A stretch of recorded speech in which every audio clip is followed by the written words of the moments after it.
पीछे पिछड़ता भी नहीं है, हमेशा आगे बढ़ता रहता है और जिस स्टेप पर पहुंचता है वहां उसको मदद करने वाले खड़े इंतजार कर रहे हैं। और जो किए हुए उपकार को भूल जाता है, कृतज्ञ बन जाता है, उसको उपकार करने वाले अब जिंदगी में दूसरी सीढ़ी पर मिलने वाले नहीं है, ढकेलने वाले मिलेंगे, नीचे गिराने वाले मिलेंगे।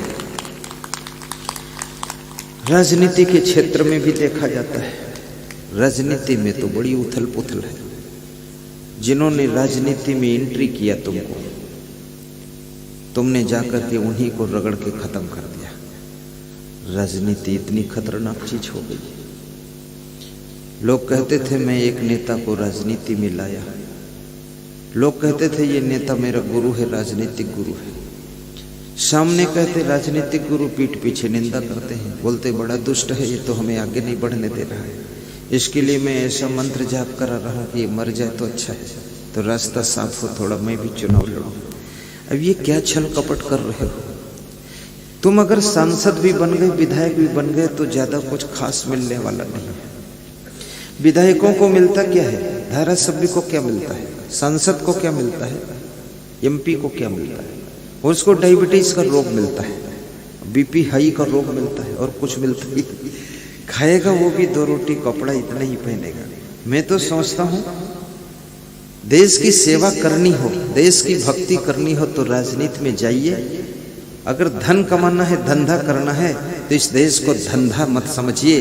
धंधा करना है तो अलग से उद्योगपति बनिए, बिजनेसमैन बनिए, लेकिन राजनीति में अगर प्रवेश होना है तो देशभक्त बनकर प्रवेश होइए, अन्यथा राजनीति से बाहर हो जाइए और अपनी दुकान खोलकर बैठिए। कितने लोगों ने पॉलिटिक्स को धंधा बना लिया है। वो जब टिकट लेते हैं, टिकट में 3 करोड़ देते हैं। उनका जो हाई कमान है वो भी बड़ा चोट्टा है, 3-3 करोड़ में टिकट बेच रहा, 5 करोड़ में टिकट बेच रहा, 10 करोड़ में टिकट बेच। एक विधायक कह रहा था मुझे तो 17 करोड़ देकर टिकट मिल रहा है, लूं कहीं न लूं। मैंने कहा मूर्ख हो तो ले लो, बुद्धि है तो मत लो।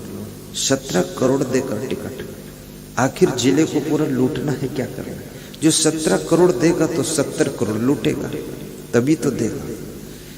अब ये लूट फातिया मत बचाओ देश के प्रति।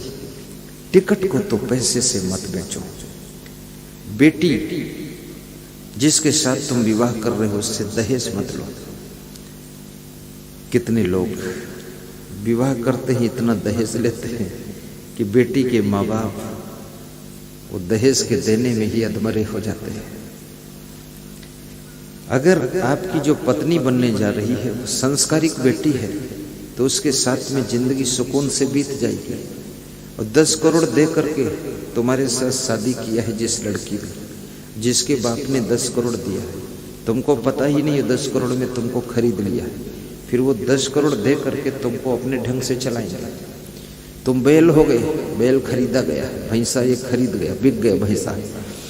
अब तुमको रगड़ेंगे, तुम्हारे पत्नी के माँ बाप भी रगड़ेंगे, तुम्हारा साला भी रगड़ेगा और साली भी टपट लगाएगी, और तुम्हारी पत्नी भी बोलेगी ये 10 करोड़ दिया है तो इसीलिए दिया है, रोटी मैं थोड़े बनाऊंगी, आप बनाइए, बर्तन मैं नहीं धोऊंगी, आप धोइए, मैं तो रानी हूं, अब नौकरानी लाइए।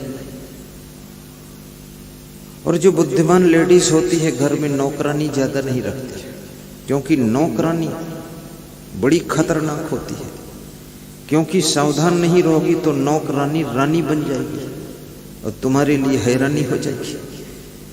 कितनी नौकरानी रानी बन गई घरों में, और कितने नौकर राजा बन गए और घर के मालिक नौकर हो गए। ज्यादा नौकर को घर में भी मत घुसेड़िए, महिलाओं से कांटेक्ट मत होने दीजिए, और ज्यादा नौकरानी को घर में घुसेड़ कर तुम्हारे पति पे नजर डालेगी, ऐसी नजर मारेगी तुम्हारा पति धराशायी हो जाएगा, तुम्हारी हालत खराब हो जाएगी। फिर रोती घूमोगी कि ये क्या हुआ। तो थाली कटोरी नहीं धो सकती हो तो तुम्हारी नौकरानी ने आकर तुम्हारे पति को भी धोकर साफ कर दिया, चौपट हो गई। तो ये सावधानी बरतिए, ज्यादा लोगों को इंटर में आने मत दीजिए, थोड़ा दूरी बना कर रहिए। मैं एक मिनिस्टर के यहाँ गया, वो मेरा भक्त है, केंद्रीय मंत्री है, तो उसका घर सामने था और वहां से 100 फुट दूर पर सबसे वो मिलता था। तो मुझे भी 100 फुट दूर पर मिला और मिलने के बाद वो बोला कि थोड़ा सा नाश्ता करने के लिए घर पधारो। तो हमने कहा घर पे किसी को ले नहीं जाते। बोले किसी को नहीं ले जाता, सब दूर मिलता हूं। तो हमने कहा बात क्या है? बोले खतरा बहुत है, बड़े सावधानी बरतता हूं दूर से। तो मैंने कहा जब किसी को ले नहीं जाते तो मुझे क्यों ले जाओ? मैं तो जाना ही नहीं चाहता हूँ, खाना भी नहीं चाहता हूँ, क्योंकि भूख भी नहीं है और इच्छा भी नहीं है। और किसी के घर में भीतर घुसने का तो मन ही नहीं है, वहां घुस के क्या करना है? बाहर रहो, किसी के घर मेहमान बन करके जाओ, बहुत अंदर घुसकर खुसर फुसर मत करो, अन्यथा दाग लग सकता है, बदनामी हो सकती, कलंक लग सकता है। थोड़ा सा दूरी बना कर रहो, क्योंकि याद रखना इस दुनिया में अपने नाम को बचाना बहुत कठिन है। आपका जो नाम है अच्छा नाम है, लेकिन इस नाम को सुरक्षित रख पाना कठिन है, सुरक्षित रख पाना कठिन है। यदि आप नियम की बाउंड्री नहीं बनाओगे और संयम की दीवार नहीं लगाओगे तो आपका नाम खत्म हो सकता है, बदनाम हो सकता है, कलंक लग सकता है। कितने साधु संत भी बदनाम हो गए क्योंकि नियम संयम की बाउंड्री ही नहीं बनाई। कहीं कुटिया में बुला करके किसी लड़की को गुरु मंत्र दे रहे। अरे अंदर तो गुरु मंत्र क्या देता है? अंदर कौन सा मंत्र है तेरे पास? और अंदर उस लड़की को देता तो सबको क्यों नहीं देता है? तू भेदभाव क्यों करता है? वो लड़की कौन स्पेशल है जिसको तू मंत्र दे रहा है? और लड़की भी मूर्ख है, अंदर मंत्र लेने क्यों गई है? जो मंत्र देना है तो स्वतंत्र दे दो, सबको दे दो। वो भी मूर्ख है और ये साधु भी मूर्ख है, अंदर खुसर फुसर कर रहा है। अंदर क्या ज्ञान दे रहा है? सारा ज्ञान तो व्यास गादी पर निकलता है। व्यास गादी पर पवित्र मन से बैठ जाओ तो इतना महान ज्ञान प्रकट होता है, जिसको जो श्रद्धा से सुन लेता है उसके जीवन का जन्म जन्म का मैल धुल जाता है, जीवन धन्य हो जाता है।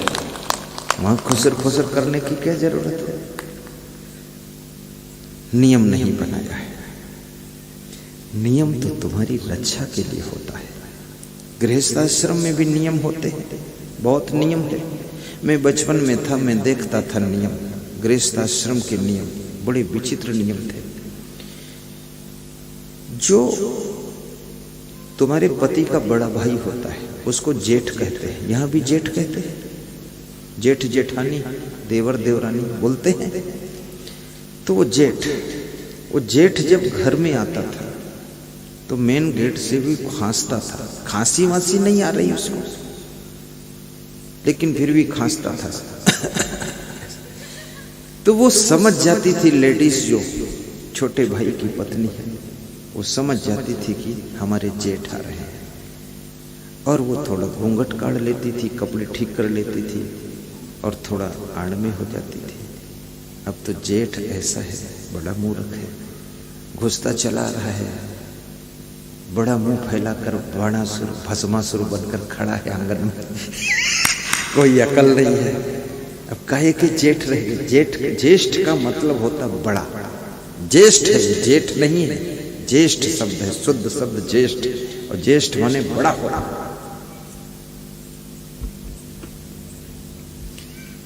ज्येष्ठ माने बड़ा होता है। अब बड़े होने का अर्थ क्या है? बड़ा है तो यहां चुपके से क्यों खड़ा है? थोड़ा खांस करा, बता करा।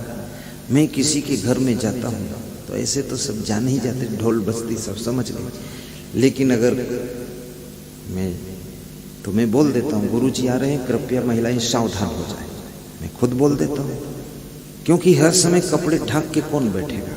थोड़ा हवा भी लगना चाहिए। और तुम चुपके घुसते चले आ रहे हो, किस मॉडल के गुरुजी हो? थोड़ा सावधान कर दीजिए।